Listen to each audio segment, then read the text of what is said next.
नमस्कार, वंदे मातरम। मैं विश्वजीत पांडे, विश्व गुरु हिंदुस्तान की इस अलौकिक पहल आत्मनिर्भर बिहार की वीडियो सीरीज के 19वें एपिसोड में पुनः आपके समक्ष आपके आदेशानुसार हाजिर हूं।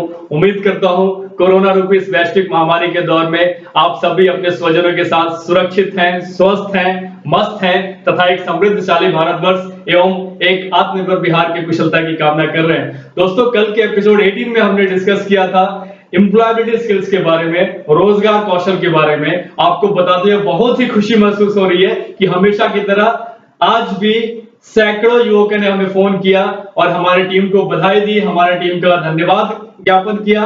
उन्होंने बताया कि कल का सेशन किस तरह से उनके लाइफ के लिए यूजफुल है और किस तरह से उनके एम्प्लॉयबिलिटी स्किल्स में निखार लाकर उनके लिए रोजगार के नए अवसर पैदा करेगा और उनको यह सुनिश्चित करेगा कि किसी भी तरह के इंटरव्यू में जब वो बैठेंगे तो निश्चित तौर पे वो सफलता हासिल कर सकते हैं। कल के एपिसोड ने उनको कॉन्फिडेंस जगा दिया है। दोस्तों, हमारी यही प्रयास है कि इसी तरह की वीडियोस के माध्यम से आप सबके कॉन्फिडेंस को जगाते रहें, आप सबके स्किल्स को पॉलिश करते रहें, आप सबके स्किल्स को निखारने हेतु हम अलग अलग समाधान आपके लिए प्रस्तुत कर सके। अतः हमें यह भी उम्मीद है, हमें पूर्ण विश्वास है कि आप हमारे वीडियोस को लाइक कर रहे हैं, इसको कमेंट कर रहे हैं एवं समस्त बिहार प्रेमियों तक हमारे वीडियो को पहुंचाकर एक आत्मनिर्भर बिहार बनाने में आप एक अमूल्य योगदान प्रदान कर रहे हैं और आप अपने समस्त मित्रों को भी हमारे चैनल्स को सब्सक्राइब करने के लिए निश्चित तौर पे आप उनको आग्रह कर रहे हैं, यह मेरा भरोसा है। दोस्तों, आपको यह जानकर खुशी होगी कि एक मेरे बहुत बड़े शुभचिंतक ने बेंगलोर से आज मुझे फोन करके कल के सेशन के लिए बधाई तो दिया ही, हमारा हौसला अफजाई तो किया ही, साथ ही साथ उन्होंने हमसे एक विशेष आदेश दिया है। आज हमें उन्होंने कहा है कि कल जिस तरह से हमने एम्प्लॉयबिलिटी स्किल्स के बारे में डिस्कस किया है, उसी के क्रम में आगे बढ़ते हुए आज विशेष तौर पे हमें प्रॉब्लम सॉल्विंग स्किल्स के बारे में चर्चा करने की आवश्यकता है। हमें इन स्किल्स को डिटेल में बात करने की आवश्यकता है, इस पे विशेष रूप से चर्चा करने की आवश्यकता है। हम उन आदरणीय अभिभावकों के आदेश को, उनके आदेश का पालन करते हुए हम आज इस एपिसोड 19 में प्रॉब्लम सॉल्विंग स्किल्स अर्थात समस्या निवारण कौशल के बारे में बात करने वाले हैं। दोस्तों, आपको तो पता ही होगा, सबको लड़ने पड़े अपने ही युद्ध, सबको लड़ने पड़े अपने अपने युद्ध, चाहे राजा राम हो या गौतम बुद्ध।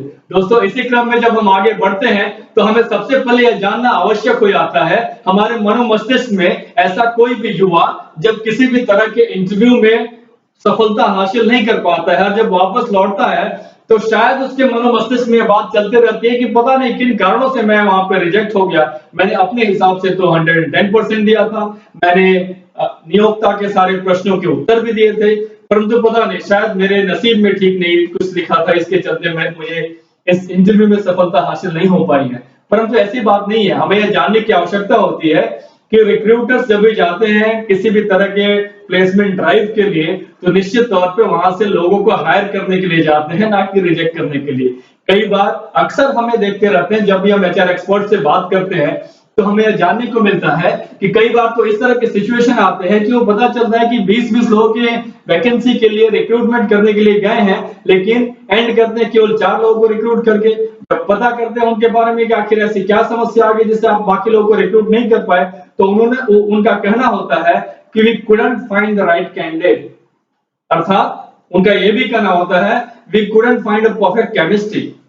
जब परफेक्ट केमिस्ट्री की बात आती है तो निश्चित तौर पे बात आती है, वो देखना कोशिश करते हैं, वो जानने की कोशिश करते हैं जो जिस मैन पावर को हायर करने के लिए गए हुए हैं, क्या वो हायर करने के बाद वो कुछ नया सीखने को इच्छुक है, क्या अपने कंपनी में आने के बाद कुछ वैल्यू एडिशन कर पाएगा या कुछ नया चमत्कार दिखा पाएगा, या उसमें वो सारी चीजें हैं जो कि एक आइडियल कैंडिडेट के अंदर होनी चाहिए थी। इन सारी चीजों की जब बात करते हैं तो उसमें सबसे अहम कड़ी में एक एम्प्लॉयबिलिटी स्किल जो आती है सामने, वो होती है जो कि एचआर हमेशा किसी विभिन्न माध्यमों से या परखने की कोशिश करते हैं। मे भी केस स्टडी देके, मे भी कोई सिचुएशन क्रिएट करके, या आपसे प्रश्न करने के दौरान ही कुछ इस तरह से आपको हाइपर कर देंगे, आपको इस तरह से कंफ्यूज करने की कोशिश करते हैं और आपने देखने की कोशिश करते हैं कि आपके अंदर प्रॉब्लम सॉल्विंग स्किल्स किस तरह से है, आप उसमें खरा उतरते हैं या नहीं उतरते हैं।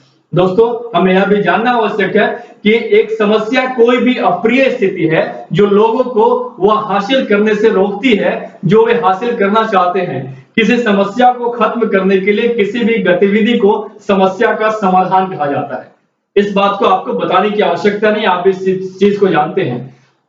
हमें यह जानने की आवश्यकता है, समस्या निवारण कौशल किसी भी बाधा के बिना एक प्रभावी और समय पर तरीके से समस्याओं को हल करने में हमारी क्षमता को संदर्भित करता है।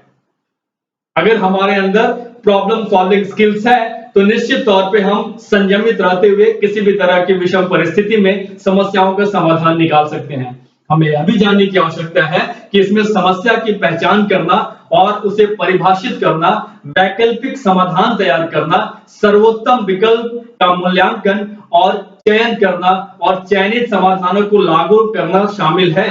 ये प्रक्रिया प्राप्त करना और उचित रूप से इसका जवाब देना समस्या को सुलझाने के लिए जिस तरह के कौशल की आवश्यकता है वह एक अनिवार्य पहलू होता है। जी हाँ, आपको यह जानना जरूरी होता है कि जब समस्या की बात आती है तो यहाँ पे हमें सीख लेनी होती है एक आईएएस ऑफिसर से। आप अपने जिला मुख्यालय में देखें, जो भी जिलाधिकारी वहां पे बैठे हुए हैं वो डेफिनेट तौर पे एक आईएएस ऑफिसर है। जब उन आईएएस ऑफिसर की चर्चा होती है तो निश्चित तौर पे आपने कई सारे सम विषम परिस्थितियां अपने आसपास देखी होगी, अपने जिला में देखी होगी, अपने शहर में देखी होगी, और उस समय आप याद कीजिए जब जिलाधिकारी उसके समाधान हेतु वहां पे पहुंचते हैं तो किस तरह से उनके साथ पब्लिक का रिएक्शन होता है, पब्लिक किस तरह से अप्रिय शब्द उनको बोलने लगते हैं, किस तरह से उनके ऊपर दबाव बनाने की कोशिश करते हैं। जरा आप उनके जगह अपने आप को रख के देखने की कोशिश कीजिए। एक तो उनके ऊपर उनके बॉसेस का प्रेशर, पॉलिटिकल प्रेशर, पब्लिक का प्रेशर, सिचुएशन को कंट्रोल करने की प्रेशर, फिर भी वैसी परिस्थिति में भी वो बिना किसी का प्रतिकार किए हुए किस तरह से शालीनता का परिचय देते हुए, पेशेंस का परिचय देते हुए किस तरह से अपने आप को संयमित रखकर उन सारी चुनौतियों का समाधान ढूंढने में व्यस्त होते हैं और उनका समाधान ढूंढकर निश्चित रूप से बाहर निकलते हैं। यही कारण होता है कि कभी भी किसी भी तरह की जब जांच कमेटियां बैठती हैं तो सामाजिक संस्थाओं का या गवर्नमेंट के ऑफिसर्स का या गवर्नमेंट की डिपार्टमेंट्स का यह मांग होता है कि इसकी जांच एक आईएएस ऑफिसर के अंडर कराई जाए, उनके नेतृत्व में कराई जाए। जी हाँ, हम हर बार समस्याओं का सामना करते हैं। हालांकि कुछ समस्याएं दूसरों की तुलना में अधिक जटिल होती है, लेकिन चाहे आप बड़ी समस्याओं का सामना करें या छोटे लोगों का, या केवल इसे प्रभावी ढंग से हल करने में ही मदद करता है। जाहिर है हर संगठन की समस्याएं हैं और हर व्यक्ति की समस्याएं भी हैं। इस कारण से व्यक्तियों और संगठनों के लिए समस्याओं का हल करने की क्षमता का बहुत महत्व है। अर्थात ऐसे एम्प्लॉय, ऐसे मैन पावर जिनके पास प्रॉब्लम सॉल्विंग कैपेसिटी है, जिनके पास प्रॉब्लम सॉल्विंग स्किल्स हैं, उनके एम्प्लॉयबिलिटी के चांसेस हद से ज्यादा होते हैं। अब इसके बेनिफिट्स देखेंगे तो आप पाएंगे कि it makes the impossible possible. यह असंभव को संभव करने की क्षमता होती है ऐसे लोगों में। आप यह भी जानेंगे कि it makes you stand out. ये आपको सामान्य क्राउड से अलग खड़ा करती है और आपकी प्रसिद्धि दिलाती है, आपको एक अलग पहचान दिलाती है, आपको आसानी से देखा जाने लगता है और आपकी तारीफ चहुदिशी होने लगती है। अगर इसकी बात करें तो हमें अपने प्रारब्ध में जाने की आवश्यकता है, हमें श्री रामचरितमानस से सीखने की आवश्यकता है। आप किष्किंधा कांड उठा के देखें या सुंदर कांड उठा के देखें या लंका कांड उठा के देखें, इसमें आपको 3 ऐसे किरदार सामने आएंगे जिनके नाम है हनुमान, जामवंत और अंगद। ये ऐसे किरदार हैं जिनके पास प्रॉब्लम सॉल्विंग कैपेसिटी की भरमार है। चाहे श्री राम को सुग्रीव से मिलाना हो, चाहे हनुमान को उनके कैपेबिलिटीज की याद दिलानी हो, चाहे रावण को उसकी औकात दिखानी हो, अपने team player, as a motivator और as a best man power इनके पास जो स्किल्स देखने को मिलती है, इससे हमें सीखने की आवश्यकता है। दोस्तों, समस्या निवारण कौशल को सुधार कैसे करें, इस पर हम चर्चा करेंगे। बिकॉज हमेशा आप देखेंगे कहीं ना कहीं हमारे अंदर एरियाज ऑफ इंप्रूवमेंट होते हैं और हमें अपनी स्किल्स को शार्पन करनी है, तो हमें 3-4 चीजों पे आवश्यक रूप से ध्यान देना होता है। We need to detach ourself from the problem. हमको समस्या से खुद को अलग रखते हुए उसका समाधान निकालना होता है। We need to analyse it in parts and not as a whole. हमको समस्या को अलग अलग करके देखने की आवश्यकता होती है, और संपूर्ण चुनौतियों को एक साथ अगर देखेंगे तो ना ही उसका हल निकाल पाएंगे और ना ही किसी तरह का उसका हम उसके काबिल कोई समाधान निकालने में सुचारू रूप से अपने आप को प्रस्तुत कर पाएंगे।